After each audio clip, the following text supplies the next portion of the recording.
I'm more obliged to you than I can say, but I'm bound to make things clear. I'm an innocent man, but I'm wanted by the police. I've got to tell you this, and I won't be surprised if you kick me out. That's all right. Don't let that interfere with your appetite. We can talk about these things after dinner.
I've obeyed Harry's instructions, and the bribe he offered me was that you would tell me something to wake me up.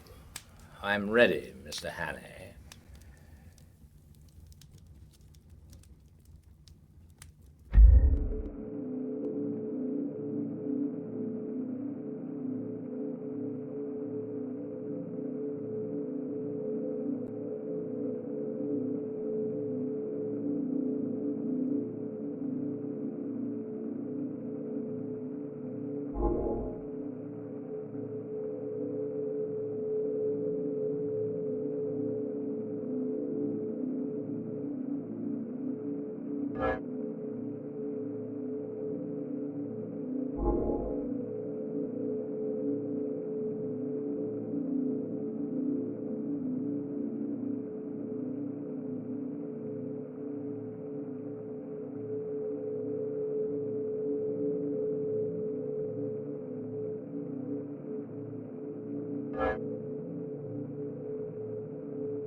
You may dismiss the police from your mind. You're in no danger from the law of this land. Great Scott. Have they got the murderer? No. But for the last fortnight, they've dropped you from the list of possibles. Why? Principally because I received a letter from Scudder. I knew something of the man, and he did several jobs for me. He was half crank, half genius, but he was wholly honest. Trouble about him was his partiality for playing a lone hand. That made him pretty well useless in any secret service. A pity, for he had uncommon gifts. I think he was the bravest man in the world, for he was always shivering with fright, and yet nothing would choke him off. I had a letter from him on the 31st of May. But he had been dead a week by then. The letter was written and posted on the 23rd. He evidently did not anticipate an immediate decease. His communications usually took a week to reach me, for they were sent undercover to Spain and then to Newcastle. He had a mania, you know, for concealing his tracks.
I think his object was to clear you if anything happened. Well, when I got it, I went to Scotland Yard, went over the details of the inquest, and concluded that you were the friend. We made inquiries about you, Mr. Hannay, and found you were respectable. I thought I knew the motives for your disappearance, not only the police, the other one, too. And when I got Harry's scrawl, I guessed at the rest. I've been expecting you any time this past week. Thank heavens.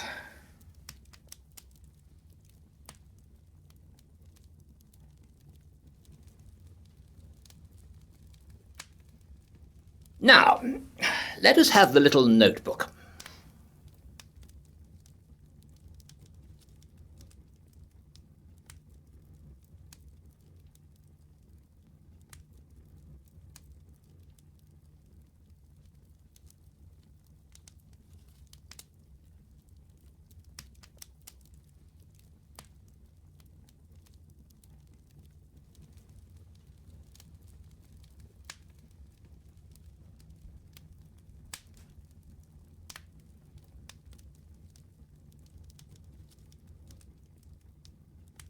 I don't know what to make of it.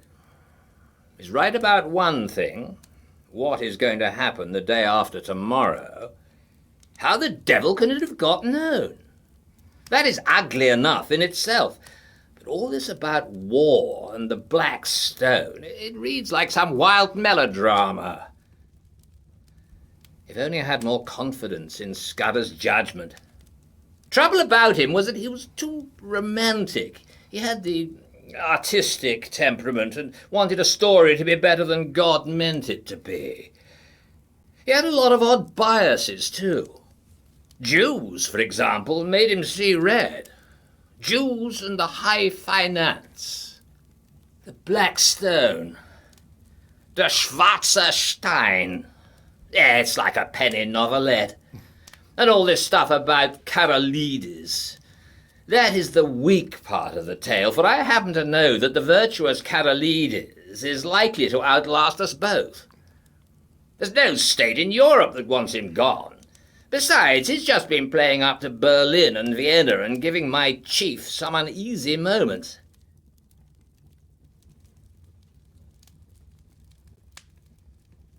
No.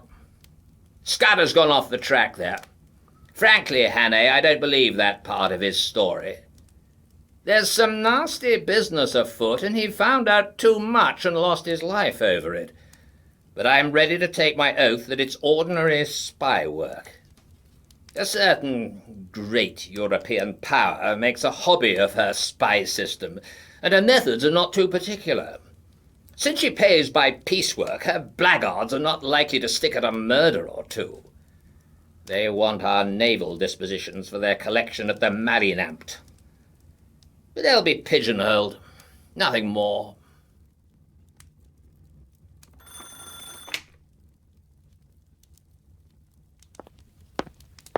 There's a trunk call from London, Sir Walter.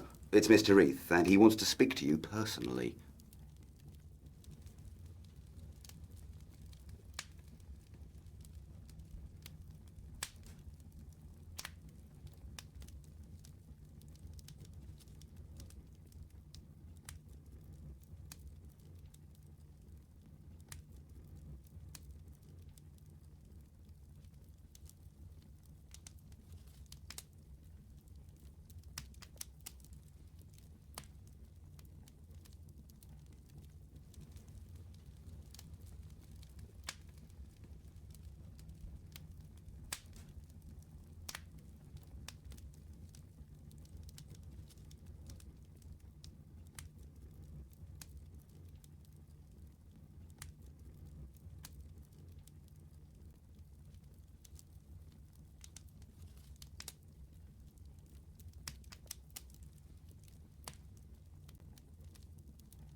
I apologize to the shade of Scudder. Karolides was shot dead this evening at a few minutes after 7.